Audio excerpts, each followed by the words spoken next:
ನಿಪ್ಪಾಣಿ ಹೆದ್ದಾರಿಯಲ್ಲಿ ಸುತ್ತಮುತ್ತ ಅಕ್ರಮ ಆಯುಧಗಳ ಮಾರಾಟ.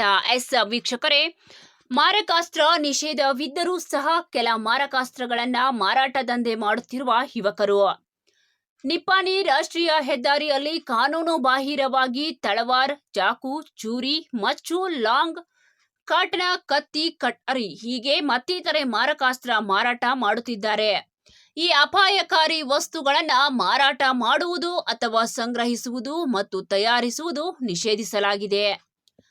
ಆದರೂ ಕೂಡ ಇಲ್ಲಿ ಪ್ರತಿನಿತ್ಯ ಹೆದ್ದಾರಿ ಪಕ್ಕದಲ್ಲಿ ನಿಪ್ಪಾಣಿ ಸ್ತವನಿಧಿ ಘಾಟ್ ಹಾಗೂ ನಿಪ್ಪಾಣಿ ಸಕ್ಕರೆ ಕಾರ್ಖಾನೆ ರಸ್ತೆಯಿಂದ ಕೋಗನೊಳ್ಳಿ ಟೋಲ್ ಗೇಟ್ ವರೆಗೆ ಮಾರಕಾಸ್ತ್ರ ಮಾರಾಟ ದಂಧೆ ಹಬ್ಬಿದ್ದು, ಯಾಕೆ ಇವರ ಮೇಲೆ ಕಠಿಣ ಕಾನೂನು ಕ್ರಮ ಕೈಗೊಳ್ಳುತ್ತಿಲ್ಲ? ಈಗಾಗಲೇ ಕೆಲ ಜನ ಸಾರ್ವಜನಿಕವಾಗಿ ತಮ್ಮ ಹುಟ್ಟು ಹಬ್ಬಗಳಲ್ಲಿ ಕೇಕ್ ಕತ್ತರಿಸಿದರು. ಅಂತಹ ಜನರ ವಿರುದ್ಧ ಕೇಸ್ ದಾಖಲಿಸಿದ್ದಾರೆ. ಇವರು ಅಪಾರ ಪ್ರಮಾಣದಲ್ಲಿ ಮಾರಾಟ ಮಾಡಿದ್ದಾರೆ ಹಾಗೂ ಇವತ್ತಿನವರೆಗೆ ಅಕ್ರಮ ಆಯುಧಗಳ ಮಾರಾಟ ದಂಧೆಯಲ್ಲಿ ತೊಡಗಿದ್ದಾರೆ. ಇವತ್ತಿನ ದಿನ ನಮ್ಮ ಸುತ್ತಮುತ್ತ ಕೆಲ ಕೊಲೆ, ಬಡೆದಾಟ, ಹೊಡೆದಾಟ ನಡೆದಿವೆ. ಅಂತಹ ಸಂದರ್ಭದಲ್ಲಿ ಇಲ್ಲಿಂದ ಯುವಕರು ನೇರವಾಗಿ ಮಾರಕಾಸ್ತ್ರಗಳ ಖರೀದಿಸಿ ಕೃತ್ಯ ಎಸಗಿದ್ದಾರೆ ಎಂಬುದು ಗೊತ್ತಿರುವ ವಿಚಾರವಾಗಿದೆ.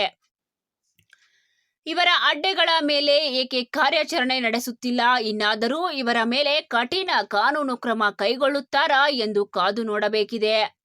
ಅಲ್ಲದೆ ಈಗಾಗಲೇ ಸಂಬಂಧಪಟ್ಟ ಅಧಿಕಾರಿಗಳ ಗಮನಕ್ಕೂ ಈ ಮಾರಕಾಸ್ತ್ರ ಮಾರಾಟ ದಂಧೆ ನಡೆಯುತ್ತಿದೆ ಎಂದು ತಿಳಿಸಿದ್ದೇವೆ.